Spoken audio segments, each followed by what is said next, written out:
Hello, everyone. Welcome to Kryptonize, the show about altcoins, basically everything nowadays, because there's so many things coming into this space. And one of the projects that we identified that I'm really interested in is this new token, this new project called MD Dow. And they're one of the first that I've heard of to do the Wyoming Dow program. And I'm happy to kind of bring these guys on to talk about their project. But before we start, I want to go around this virtual room, starting with Steven, and talk about his background real quick. Hi, I'm Steve Tang. I'm a pediatrician. I've been a pediatrician for the last 30 years. I have experience in academic medicine as well as community practice and private practice. And I got involved in this project because I wanted to find a way to incentivize patients and healthcare consumers to actually be a better partner in healthcare, and to incentivize them for achieving lifestyle choices and health goals and participating in the healthcare system. All right, Nick. Yeah, my name is Nick Donarski. I'm the CTO here at MD Dow. I've been in information security for 23 years, spent my life punching keys and writing code, and really kind of directing some of the big and little organizations when it comes to InfoSec, and been in blockchain for the last probably about 10, 12 years now. So. All righty, and then of course Arabian.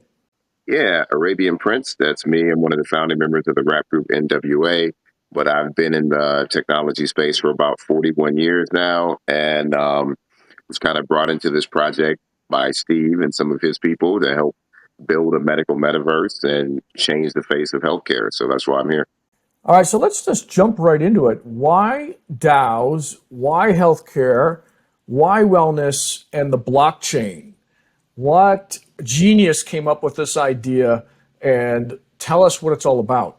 Yeah, it's an interesting thing that, Steve and another one of our partners, Gary, brought this concept to me, and they wanted to, invest and do some things in the metaverse space regarding medical. And, I was upon the impression that, like, okay, do we deal with Decentraland or a sandbox who really is not doing anything yet? It's more like a land grab at the time and speculation. Or do we build something from the ground up that has inherent value that gives some kind of give back? Like, we're really about give back and about access. So we wanted to build something from the ground up that had access, that gives give back, and, makes a better healthcare space. We're not trying to replace healthcare. We're trying to be an addition, a conduit, a portal that gives people access to better healthcare. That's kind of, what the vision was. So, And we wanted to use a DAO to sort of like give us better insight in terms of like what is truly happening in the healthcare field, not just getting my opinion or Raven's opinion or Nick's, but sort of like what the community is actually saying, and getting better insight as well as like ideas from experts in a DAO type of fashion or democratic fashion, and then using crypto or blockchain to sort of like incentivize patients. Okay, so how does this system know that a patient is doing what they should be doing? How does that all work? Yeah, so using a combination of partnerships with IoT devices, some of the fitness trackers and things like that, building really a central location and kind of the hub for a lot of these devices to be able to plug into. So bringing in the partnerships allows us to help them incentivize their users through the use of the MedV token, through the use of NFTs as prizes and giveaways. It's earned to be healthy. It's changing the way that people incentivize. Not only being active, but also using those technologies to help get the community bigger. The IoT communities, the fitness trackers, the health at-home gyms, they all have their various different gamifications. This is just taking it to a next step further and allowing the community that's already been built to have them give more control in their insights of how they want to see these things be better. And that's where, the combination of the token, the DAO and the blockchain in general really kind of plays at its core. So when you've built a DAO, but what is that money going to be spent or tokens going to be spent doing? Is that rewarding the users? Is there any sort of fund that's being accumulated to spend on something else, maybe future development? What is the DAO about? A portion of the DAO will go towards development costs, and a portion will actually be reserved to reward participants of the DAO for voting and for engaging with the DAO. Yeah, it also allows us to expand, right? The more that we have the ability to bring partners in, the DAO gets to vote on how we actually expand the network, right? And membership gives you that opportunity to expand that. Those funds that are collected will be partially for development, it'll be partially for incentivization. Actually looking at how to get people out into the, into the world, right? The metaverse is kind of vaguely defined right now, but going into further where it's VR, AR, and that interaction with the real world, those are the kind of steps that we're really kind of blazing trails in and bringing that next level into it, because it's not just limiting the DAO like you would normally have as a business, right? Most DAOs you'll see are more function like a business does. It has XYZ efforts. It's going to be invested in whatever it is. This is more of using the DAO to give the community the power to figure out where it's going to actually apply. Yeah, that was a question I had was, okay, you got a metaverse, which is virtual, but then you've got healthcare and wellness, which is real, right? Real life. How are those two being married? Now, I could see you're wearing a VR headset or something and you're exercising and it's keeping track of that. That would be one way. But I couldn't quite connect the dots when you went from healthcare to metaverse, because it seems like they're two separate things. Any thoughts on that? Yeah. So one thing you got to remember about the metaverse, right? There's so many, like I always say, every person I ask to describe the metaverse to me, I get 75 different answers, Well, right? we just started with that. You missed it. Yeah. Yeah. So it's one of those things where I tell everybody, and I always go to my famous joke because I actually do it pretty well. Cat Williams always says, if you ask what the metaverse is or like anything else, it's everything. It's everything. It's everything. So it's everything. So all the metaverse is a digital twin of the real world. So it's not something that's different or separate. It's exactly the same thing. So you got Cedars-Sinai Hospital in the real world. There will be a portion of Cedars-Sinai Hospital in the metaverse that people can plug into and interact with without actually going to the hospital.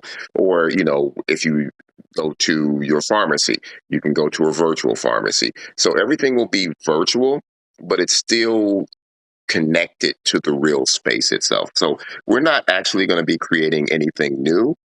Like I said in the beginning, we're creating a portal, a conduit to give people easier access to the services that they already have. I mean, I love the idea, right? I love the idea. And there just hasn't been anyone able to figure this out, because there's been points that you're able to spend for rewards that, I don't know if it was Fitbit or somebody else, but no one's quite figured it out. I'm hoping that you guys do it. And I know, Nick, you wanted to add on to that. Oh, what I was going to say was, Stephen could probably talk to it at a deeper level, but the majority of healthcare right now, and we've seen it with telehealth, right?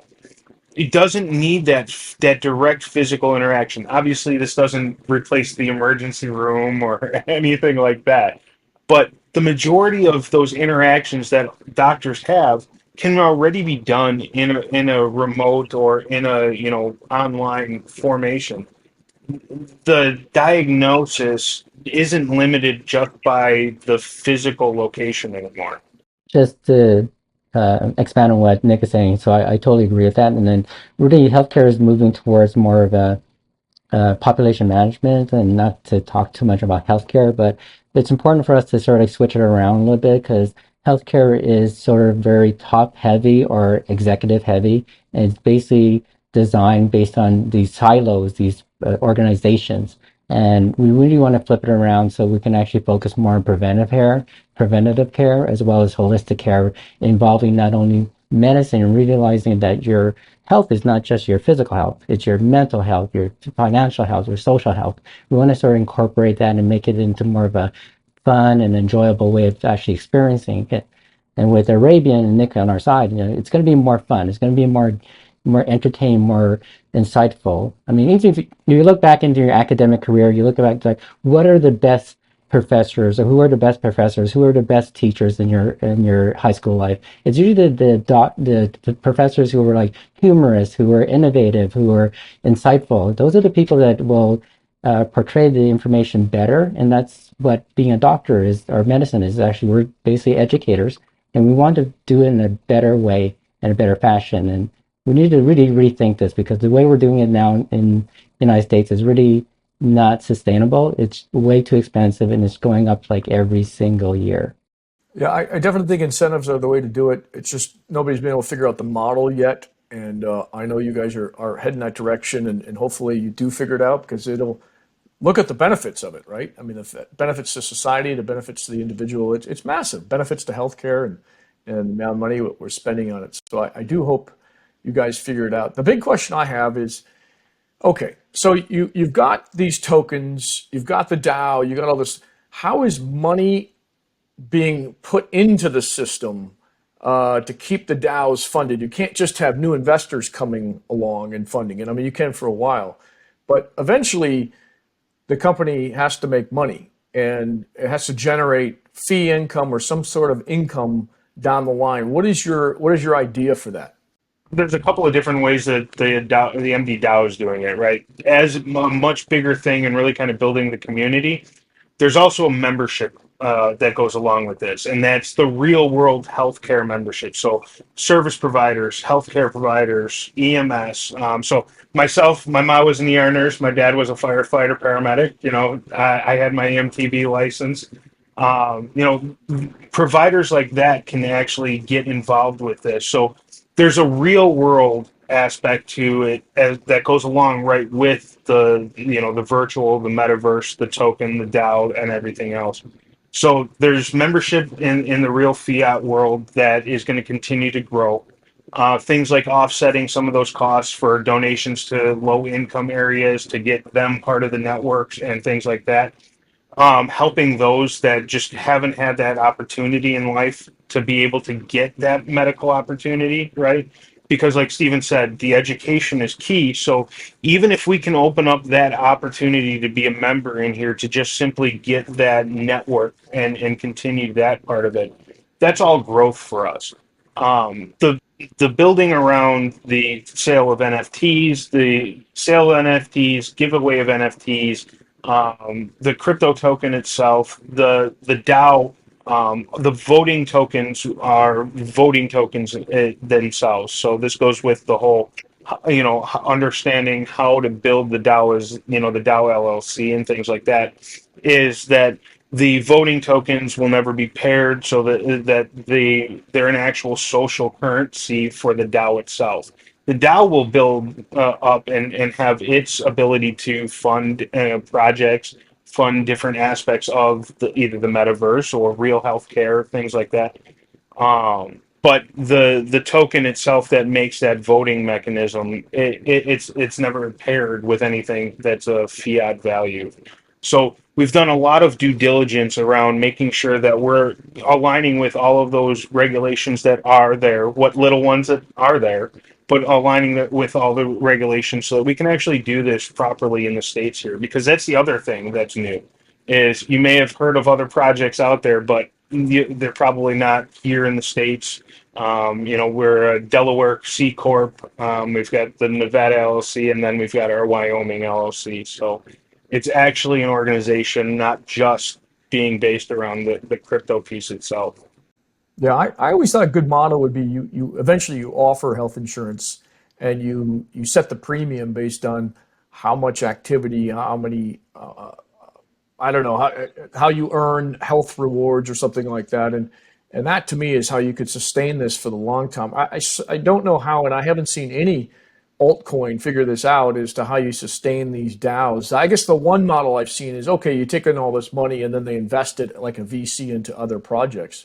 But I really see your model potentially offering health insurance that's discounted or increased depending on the amount of lack of activity or healthy wellness things that they do? I think the healthcare industry will eventually realize that the best way to control costs and expenditures is really to shift it around a little bit and really engage the public and create like true health partners as well as like preventative care. So I think there's going to be more of a shift towards like wellness. There are some dollars out there that they actually give for like a well visit. It's like $10. Like one of the local IPA gives that. They also, pay for your 24-hour fitness membership. But you can pay for my 24-hour fitness membership when I go. That's a question. So if we can change that narrative and more incentivize and almost gamify like health or wellness, okay, then I think we'd be able to actually change it a little bit. Okay, so I want to wrap things up here. Why? First of all, is your token traded yet?